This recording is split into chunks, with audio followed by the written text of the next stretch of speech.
మీ మోకాల నొప్పులకు ఎటువంటి సర్జరీ లేకుండా ఎపియాన్ పెయిన్ క్లినిక్ అందిస్తున్న అత్యాధునిక చికిత్స.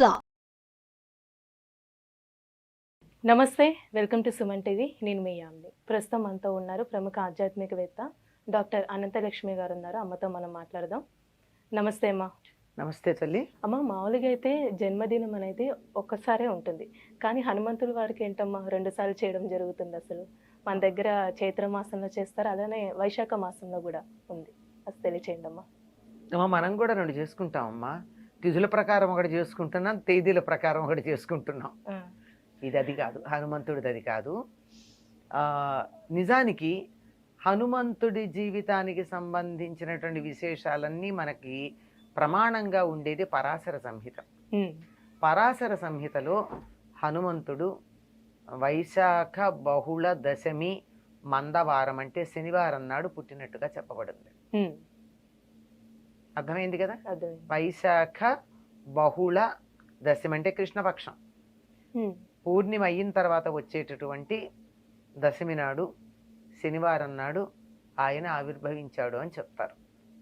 అది పరాశర సంహిత ప్రామాణికం. కానీ మనకి ఉత్తర దేశంలో చైత్ర పూర్ణిమ హనుమత్ జయంతిగా చేసుకుంటూ ఉంటారు. అవునమ్మా, ఇక్కడ కూడా అదే విధంగా చేస్తారు కదమ్మా. అది తెలియక చాలా చేయడం మొదలు పెట్టారు. మొదట్లో చేసేవారు కాదు. రాను రాను ఉత్తర దేశ ప్రభావం వల్ల చేస్తూ మొత్తానికి విషయం ఏమిటని లోపలగా చూసినట్టయితే హనుమద్ విజయోత్సవం అన్న పేరుతో చేస్తున్నారు. మీరు గమనించారో లేదో? అంటే విజయోత్సవం అంటే ఏంటమ్మా? హనుమంతుడికి నీ వల్ల కదా మాకింత జరిగింది అని రాముడు ఆయన్ని మెచ్చుకున్నటువంటి రోజు అన్నమాట. చైత్రమాసంలో తిరిగి వచ్చిన తర్వాత నవమి నాడు ఈయనకి పట్టాభిషేక ముహూర్తం పెడితే ఆ రోజు కదా పట్టభంగం అయ్యి అరణ్యవాసానికి వెళ్ళాడు. మళ్ళీ వచ్చేటప్పటికి ఆ రోజుకు తిరిగి రాకపోతే నేను ప్రాయోపవేశం చేస్తానంటే హుటాహుటిన బయలుదేరి రాముడు వచ్చాడు. నవమి కల్లా తిరిగి వచ్చాక పట్టాభిషేకం ఆ తర్వాత చేయడం జరిగింది. ఈ పట్టాభిషేకం అయిన తర్వాత ఒక్కొక్కళ్ళని రాముడు సన్మానించటం మొదలుపెట్టాడు. అలా సన్మానించిన దాంట్లో చిట్ట చివరికి అందరికన్నా నీకు ఎవరు ఇష్టమైనటువంటి వాళ్ళు చెప్పు, వాళ్ళకి ఇవ్వు హారం అని చెప్పి రాముడు ఒక ముత్యాల దండనిస్తే సీతాదేవి ఒక్కసారి ఆలోచించి హనుమకి ఇచ్చింది. అంటే అందరికన్నా తనని ఉద్ధరించినటువంటి వాడు హనుమ అన్న ఉద్దేశంతో రాముడు కూడా అంతే. అందరికి అన్ని రకాలైనటువంటి సన్మానాలు బహుమానాలు ఇచ్చి హనుమని మాత్రం నేను నీకు ఏమిచ్చినా సరిపోదు అని చెప్పి కౌగిలించుకుంటాడు. అలా హనుమంతుణ్ణి గౌరవించిన రోజు అని కొంతమంది చెప్తారు. ఈ విజయోత్సవంగా ఇలా రకరకాలుగా ఈ రోజుని చేసుకుంటారు. ఏదో వంకన హనుమంతుడిని పూజించుకోవడం మంచిదే కదమ్మా. అంతే కదమ్మా. అది సంగతి. ఇప్పుడు వైశాఖ మాసంలో వచ్చే ఆంజనేయ స్వామి గురించి అంటే జన్మదినం, అది ఆ రోజు పుట్టినట్టేనమ్మా? అది మనకి పరాశర సంహితలో స్పష్టంగా ఉందమ్మా. అది వైశాఖ బహుళ అంటే పౌర్ణమి వెళ్ళాక కృష్ణపక్షంలో ఉండే దశమి నాడు పూర్వభాద్ర నక్షత్రంలో హనుమ ఆవిర్భవించాడు అని చెప్పారు. అదే తప్పనిసరిగా అక్కడే అందులో ఉన్నది. దాన్ని మనం ప్రమాణంగా తీసుకుంటూ ఉంటాం.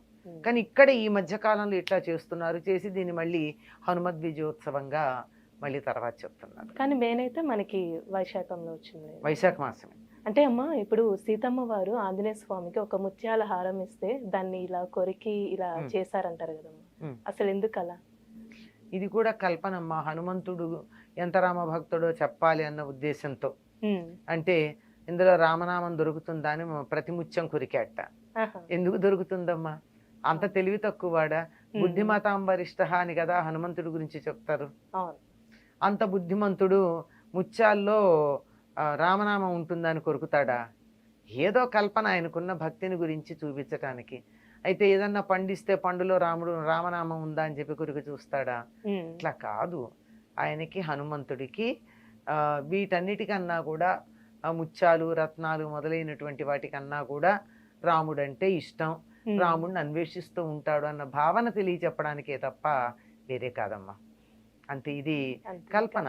హనుమంతుడికి ఉన్న భక్తికి సంబంధించి ఎన్నో కల్పనలు ఉన్నాయి. ఇలా గుండె చీలిస్తే అక్కడ రాముల వారు, సీతారామ లక్ష్మణుడు సీతారాముల ఉన్నట్టు. వారు. ఎందుకు ఆయన చీల్చుకుని చూపించాలా? చీల్చుకుని చూపిస్తే బొమ్మ మనకు కనపడుతుందా? ఆయనకు కనపడుతుంది తాను లోపు చూపులో గనక చూసినట్టయితే. అంతే. ఇట్లాంటివి భక్తిని కొద్దిగా అలా సింబాలిక్ గా చూపించడానికి చెప్పేటటువంటి కథలు. అమ్మ, ఇప్పుడు హనుమంతుడు వారు పుట్టగానే సూర్యుని దగ్గరికి వెళ్ళి అది పండు అనుకొని అలా వెళ్ళారంటమ్మా. అసలు ఎందుకంటారు అలా? అది హనుమంతుడి యొక్క శక్తిని నిరూపించేటటువంటి, తెలియజెప్పేటటువంటి ఇతివృత్తం అమ్మ. పుట్టంగానే అలా ఆకలేసిందట. ఎదురుగా ఉదయిస్తున్న సూర్యుడు కనపడ్డాడు. కనపడంగానే ఆ పండు తిందాం అనుకుని బయలుదేరాడు. తీరా అక్కడికి వెళ్తూ ఉంటే ఆ రోజు పుట్టంగానే కదా, పుట్టిన తర్వాత అలా బయలుదేరి పెడితే ఈయన దశమి నాడు పుట్టాడు. 3 రోజులైంది. అమావాస్య నాడు పండు తినడానికి వెళ్ళాడు. వాళ్ళమ్మ కాస్త బయటికి వెళ్ళిందో ఏమో పండు తేవడం. వెళ్ళేటప్పటికీ ఆ రోజు అమావాస్య సూర్యగ్రహణం. అక్కడ రాహు ఉన్నాడు. ఉండి వెంటనే ఇంద్రుడి మీద కోపం వచ్చింది తనకి.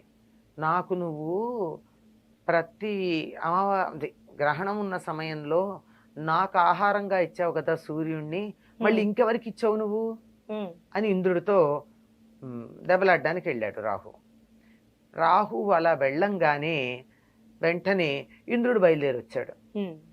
ఇదేమిటి, వీడెవడు రాహుని అడ్డుకున్నాడు అని.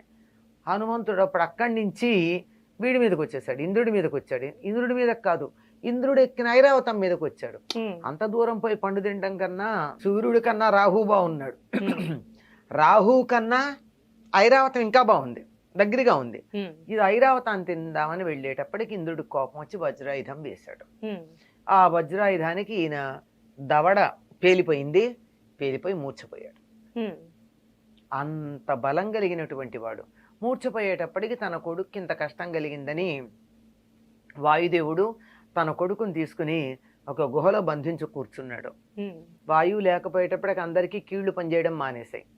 అందరూ వచ్చి ప్రార్థిస్తే బ్రహ్మగారు వచ్చి ప్రార్థించిన తర్వాత వాయుదేవుడు తన కోపాన్ని తగ్గించుకున్నాడు. బ్రహ్మ అందరికీ చెప్పాడు, మీరందరూ వరాలు ఇవ్వండి ఈ బిడ్డకని. బ్రహ్మగారేమో అతనికి బ్రహ్మాస్త్రం అతడి మీద పనిచేయదు అని, అతనికి చిరంజీవిత్వం ఉంటుందని ఇచ్చాడు. అందరూ ఆయుధాలు ఇచ్చారండి. ఆయుధాలు ఇచ్చారు, వరాలు ఇచ్చారు. అందువల్ల అతనికి సుఖమే కలిగింది. అంత బలం కలిగిన వాడు. సూర్యుడు ఏం చేశాడంటే, ఈ పిల్లవాడు చదువుకునే వయసు వచ్చిన తర్వాత నేను నీకు చదువు నేర్పిస్తా అన్నాడు. ఇప్పుడప్పుడే పుట్టాడు కదా, 5 ఏళ్ళు వచ్చిన తర్వాత ఉపనయనం చేసి చదువు నేర్పించడానికి పంపిస్తే సూర్యుడికి ఎదురుగా నిలబడి సూర్యుడితో పాటు కదులుతూ చదువు నేర్చుకున్నాడు హనుమంతుడు. ఇప్పుడు సూర్యుడు ఇలా పెడుతున్నాడమ్మా, సూర్యుడికి ఎదురు నిలబడ్డవాడు ఎట్లా వెళ్ళాలి? వెనక్కి అడిగేయాలి. సూర్యుడంత వేగంగా వెనక్కి నడుస్తూ కదలకుండా 24 గంటలు చదువు నేర్చుకున్నాడు హనుమంతుడు. అంత బలం కలిగినటువంటి వాడు గనకే సూర్యమండలం దగ్గరికి ఎగురుకుంటూ వెళ్ళి అది పండు అనుకుని తినడానికి వెళ్ళినవాడు. అందుకే సూర్యుని మించినటువంటి జ్ఞానం ఇచ్చేవాళ్ళు మరొకళ్ళు లేరు. హనుమని మొట్టమొదటిసారి చూసినప్పుడు హనుమ మాట్లాడినటువంటి మాటలు విని రాముడు ఒక పెద్ద ప్రమాణ పత్రం ఇస్తాడు. ఇలాగ మాట్లాడే మాట యొక్క లక్షణాన్ని బట్టి అంత గొప్ప చదువు నేర్చుకున్నాడంటే సూర్యుడి వల్ల. చాలా చక్కగా తెలియజేశారమ్మా, ధన్యవాదాలు. నమస్తే అమ్మా. సుమన్ టీవీలో మీ పర్సనల్ అండ్ బిజినెస్ ప్రమోషన్స్ కోసం కింది నెంబర్కి కాంటాక్ట్ చేయండి.